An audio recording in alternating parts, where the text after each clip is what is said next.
आपके आसपास सब तरह के लोग रहते हैं, जिनमें कुछ अमीर भी होते हैं और कुछ गरीब भी।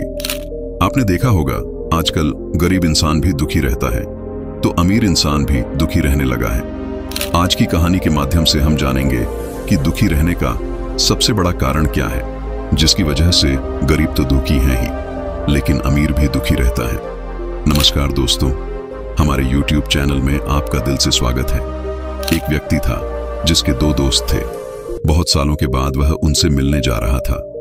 वह बहुत खुश था कि वह अब अपना सुख दुख अपने दोस्तों के साथ बांट सकता है। ऐसा सोचते हुए वह अपने पहले दोस्त के पास गया।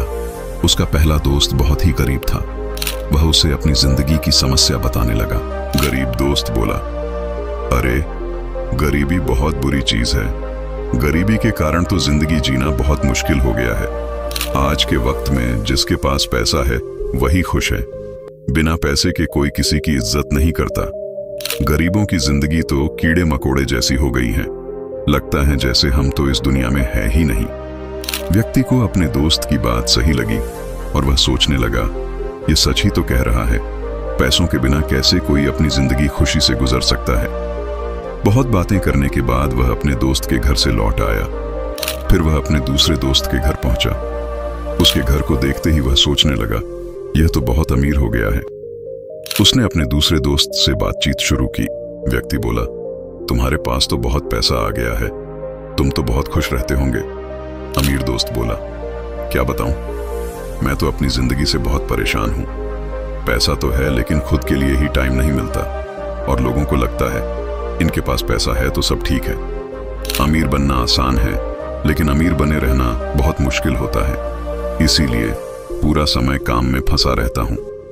परिवार को समय नहीं दे पाता, खुलकर जी नहीं पाता। एक दिन भी अगर खुद के लिए जी लूं तो बहुत पैसों को नुकसान झेलना पड़ सकता है।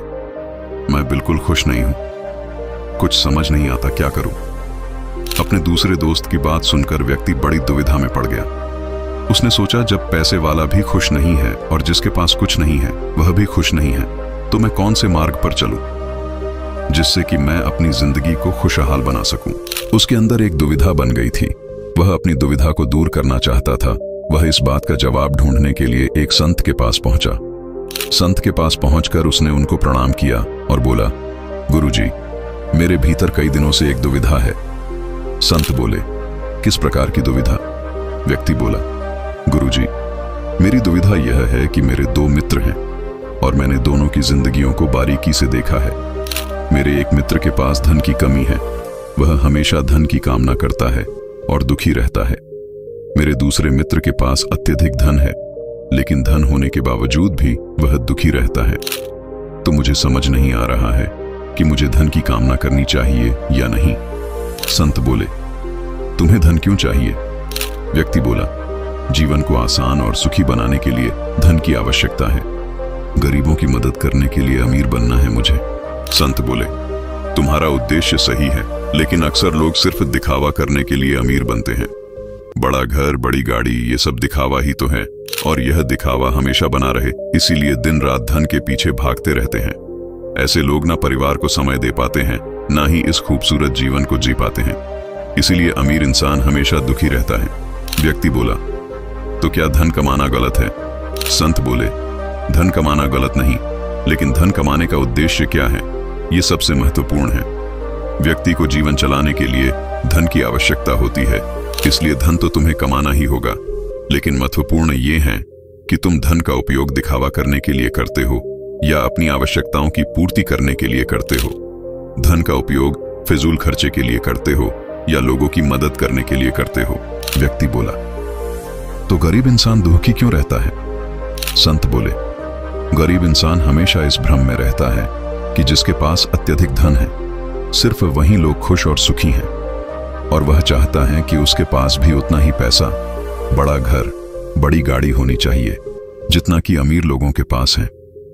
इस संसार में काम की कमी नहीं है। वह काम करता है और पर्याप्त धन कमाता है जिससे कि उसका घर चल सके, लेकिन अमीर लोगों देखकर उनके जैसा बनने की कामना उसे हमेशा दुखी करती रहती है। व्यक्ति को संत की बात समझ में आ रही थी कि आखिर वह क्या कहना चाहते हैं। व्यक्ति बोला, गुरुजी, आप सत्य कहते हैं, हमें धन का इस्तेमाल दिखावा करने के लिए नहीं करना है और ना ही किसी अमीर व्यक्ति को देखकर अपने मन में उसके जैसा बनने की भावना लानी चाहिए। गुरुजी, मेरे भीतर से आपने मेरी दुविधा को खत्म कर दिया है। संत ने उसे आशीर्वाद दिया और व्यक्ति ने हाथ जोड़कर संत का धन्यवाद किया। यह कहानी हमें बताती है कि जीने के लिए पैसा बहुत जरूरी है, तो हम बिना काम किए तो रह नहीं सकते और अत्यधिक पैसे से खुशी मिल जाए इस बात की भी कोई गारंटी नहीं है। इसलिए हमारे लिए यह जरूरी है कि हम धन के उद्देश्य को समझें, ताकि धन मिलने के बाद हमारे अंदर कोई लालच ना हो, बल्कि हम खुश और सुखी रह सकें। वैसे तो दुख के अनेक कारण हो सकते हैं। भगवान बुद्ध के अनुसार दुख एक सार्वभौमिक अनुभव है, चाहे वह छोटी सी असुविधा हो या जीवन भर झेलने वाली बड़ी तरह की पीड़ा।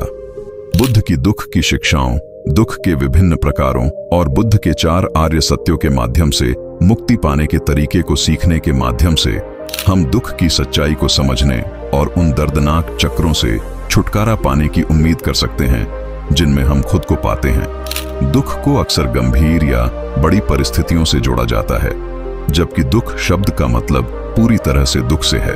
उदाहरण के लिए, दुख का मतलब निराशा, बेचैनी या असुविधा है और इसका मतलब हानिकारक संघर्ष या मृत्यु भी है। इसलिए असंतोष की व्याख्या अधिक सटीक है, क्योंकि दुख में सभी प्रकार के दुख शामिल हैं।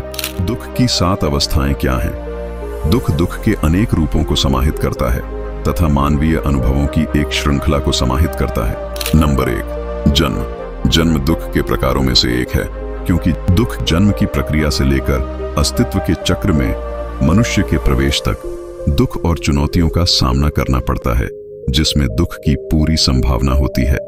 नंबर 2, वृद्धावस्था। बौद्ध धर्म सिखाता है कि बुढ़ापा एक प्रकार का दुख है। जैसे जैसे लोग बूढ़े होते हैं, उनके शरीर में क्षय, जीवन शक्ति की कमी और बीमारी और शारीरिक सीमाओं के प्रति संवेदनशीलता अनिवार्य रूप से देखी जाती है। नंबर 3, बीमारी। बीमारी और शारीरिक दर्द को दुख की अभिव्यक्ति माना जाता है। बीमारी का अनुभव असुविधाजनक, दर्दनाक और किसी की भलाई के लिए हानिकारक हो सकता है। नंबर 4, मृत्यु। मृत्यु को दुख के सबसे बुनियादी पहलुओं में से एक माना जाता है। यह जीवन की नश्वरता की अभिव्यक्ति है और कई लोग मृत्यु की अनिवार्यता से जूझते हैं। बौद्ध धर्म के अनुयायी संसार में विश्वास करते हैं, जो जन्म, मृत्यु और पुनर्जन्म का अंतहीन चक्र है। इस आधार पर मृत्यु से बचना और जीवन से चिपके रहना अनावश्यक पीड़ा और प्राकृतिक चक्र के खिलाफ लड़ाई के रूप में देखा जाता है। नंबर 5, दुख। दुख का यह रूप अस्तित्व की क्षणभंगुर और अप्रत्याशित प्रकृति से होने वाले दुख पर केंद्रित है। इसमें निराशा शामिल हो सकती है, जब चीजें योजना के अनुसार नहीं होती हैं। अधूरे सपनों से असंतोष या परिस्थितियों में अप्रत्याशित बदलावों से होने वाली परेशानी। नंबर 6, विलाप। विलाप दुख और शोक की अभिव्यक्ति को संदर्भित करता है, जो पीड़ा और हानि के परिणाम स्वरूप होता है। यह किसी प्रिय वस्तु का खो जाना या किसी प्रियजन का खो जाना हो सकता है। यह अनुभव के नकारात्मक पहलुओं और जीवन की नश्वरता पर ध्यान केंद्रित करने की मानवीय प्रवृत्ति को दर्शाता है। नंबर 7, निराशा। निराशा या मानसिक पीड़ा। निराशा और पीड़ा की असहायता की भावना से उत्पन्न होती है।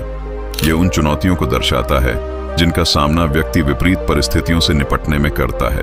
उम्मीद करते हैं आपको हमारी प्रेरणादायक कहानी दुखी रहने का सबसे बड़ा कारण पसंद आई होगी, तो एक लाइक जरूर करें। नमो बुद्धाय।